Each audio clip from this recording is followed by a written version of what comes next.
అయ్యా రేవంత్ రెడ్డి నీది ప్రజా పరిపాలన అయితే నేను రోజుల ఈరోజు విద్యార్థులను ఏం చేసినావు? ఒక్కసారైనా కనికరం లేదా? నువ్వు విద్యార్థి నాయకునిగా పనిచేసినావు, ఒక ప్రజా నేతగా ఉన్నావు, ఈ రోజు ప్రజలు నిడిచిపెడుతున్నావు, విద్యార్థులు నిడిచిపెడుతున్నావు. నీ పరిపాలన ఎవరు చేస్తున్నావు? ఈ రోజు ఓటుకు నోటు దొంగ రేవంత్ రెడ్డి ఒక్కసారి స్పందించు.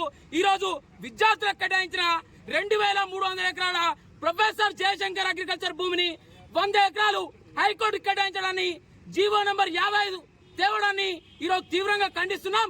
అయ్యా నీకు సిగ్గుంటే లజ్జ ఉంటే ఒక రాష్ట్రానికి నువ్వు సీఎం అయితే ఈ రోజు విద్యార్థులు ఎన్నో ఉద్యమాలు చేస్తున్నారు, ఎన్నో పోరాటాలు చేస్తున్నారు. ఆ యొక్క ప్రొఫెసర్ జయశంకర్ భూమిని సంరక్షించుకోవాలని ఎక్కడ ఉన్నావు, ఎక్కడున్నావు?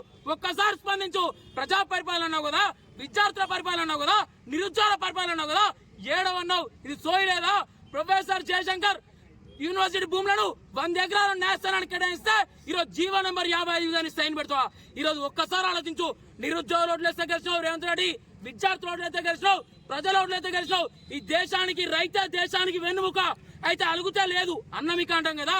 ఈ రోజు ఉద్యోగి తన ఉపాధిని వదిలేసి ఈరోజు వదిలేస్తే దేశం బాగానే ఉంటుంది. ఒక్కసారి రైతు అడిగిన రాజ్యం ఒక దేశం బాగుపడదు. ఇప్పటికైనా ఈ యొక్క తెలంగాణను కాపాడాలంటే, రైతును కాపాడాలంటే ఈ యొక్క అగ్రికల్చర్ యూనివర్సిటీ భూమిని మనం యథావిధంగా ఒక అగ్రికల్చర్ యూనివర్సిటీ భూములను ప్రొఫెసర్ జయశంకర్ యూనివర్సిటీ కేటాయించాలి. ఈ యొక్క రాష్ట్ర ప్రభుత్వం వెంటనే జీవో నంబర్ 50 వెనక్కి తీసుకోవాలి. ఆ యొక్క యూనివర్సిటీ విద్యార్థులను ఆదుకోవాలి. ఇలాగే ఇప్పటికైనా చెప్తున్నాం, ఈరోజు నీ దిష్టిబొమ్మ ఈ విధంగా దానం చేసినా కదా, ఇంకోసారి యూనివర్సిటీ భూముల మీద కర్ణేర చేసిన కనుచూపు దాకినా కూడా నీ దిష్టిబొమ్మ కూడా నిన్ను కూడా తగలబెట్టడానికి కూడా విద్యార్థులంతా ముందుకు వస్తున్నారని విన్నవించుకుంటున్నాం. వెంటనే జీవో నెంబర్ 50 వెనక్కి తీసుకోవాలి, విద్యార్థులను ఆదుకోవాలని ఏబీపీ డిమాండ్ చేస్తుంది.